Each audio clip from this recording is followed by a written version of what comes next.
ಆದ್ರೆ ಮೋಸ ಮಾಡಿದವರಲ್ಲ, ತಪ್ಪು ಗೊತ್ತಿಲ್ಲದೆ ಆಗಿರೋದು, ಆದ್ರೆ ಮೋಸ ಗೊತ್ತಿದ್ದು ಮಾಡಿರೋದು. ಹೆಂಡತಿ ಮೇಲೆ ಕೋಪ ಮಾಡ್ತಾ ಪರವಾಗಿಲ್ಲ, ಆದ್ರೆ ದಯವಿಟ್ಟು 4-5 ಜನರ ಮುಂದೆ ಅವಮಾನ ಮಾಡಬೇಡ. ನಾವು ಬದಲಾಗಬೇಕಾಗಿದ್ದು ನಮ್ಮ ಮನೆ ಪರಿಸ್ಥಿತಿ ನೋಡಿ, ಹೊಸ ವರ್ಷ ನೋಡಿ ಅಲ್ಲ.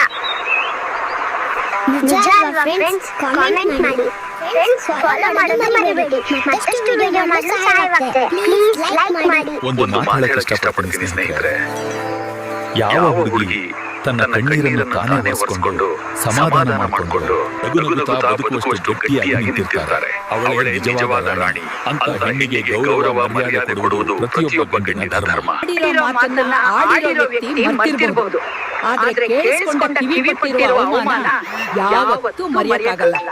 26 ಅಲ್ಲ 2086 ಬಂದ್ರು ಮರೆಯಕ್ಕಾಗಲ್ಲ. ಏನಂತೀರಾ ಫ್ರೆಂಡ್ಸ್? ಕಾಮೆಂಟ್ ಮಾಡಿ. Happy new year friends. ಯಾರಿಗೆ ಒಳ್ಳೇದು ಮಾಡಿ ಏನಿದೆ ಫ್ರೆಂಡ್ಸ್? ಒಂದಲ್ಲ ಒಂದಿನ ಕೆಟ್ಟವರನ್ನ ಪಟ್ಟ ಉಚಿತವಾಗಿ ಕೊಡ್ತಾರೆ. ಏನಂತೀರಾ ಫ್ರೆಂಡ್ಸ್? ಕಾಮೆಂಟ್ ಮಾಡಿ. ಹೊಸ ವರ್ಷದ ಹಾರ್ದಿಕ ಶುಭಾಶಯಗಳು ಫ್ರೆಂಡ್ಸ್. ಫಾಲೋ ಮಾಡೋದು ಮರಿಬೇಡಿ. ತಪ್ಪದೇ ಲೈಕ್ ಮಾಡಿ. ಕಾಲಿಗೆ ಮುಳ್ಳು ಚುಚ್ಚಿದಾಗ ನೋವಾಗುತ್ತೆ, ಮುಳ್ಳು ತೆಗೆದ ಮೇಲೆ ನೋವಿನ ನೆನಪಾಗುತ್ತೆ, ಆದ್ರೆ ಮುಳ್ಳು ತೆಗೆದವ್ರ ನೆನಪು ಮಾತ್ರ ಯಾರಿಗೂ ಆಗಲ್ಲ. ಇದೇ ಜೀವನ. ನಿಜ ಅಲ್ವಾ ಫ್ರೆಂಡ್ಸ್? ಕಾಮೆಂಟ್ ಮಾಡಿ. ಚಿಕ್ಕ ವಿನಂತಿ, ದಯವಿಟ್ಟು ಫಾಲೋ ಮಾಡಿ ಫ್ರೆಂಡ್ಸ್. ಮತ್ತಷ್ಟು ವಿಡಿಯೋ ಮಾಡಲು ಸಹಾಯವಾಗ್ತದೆ. ಪ್ಲೀಸ್ ಲೈಕ್ ಮಾಡಿ.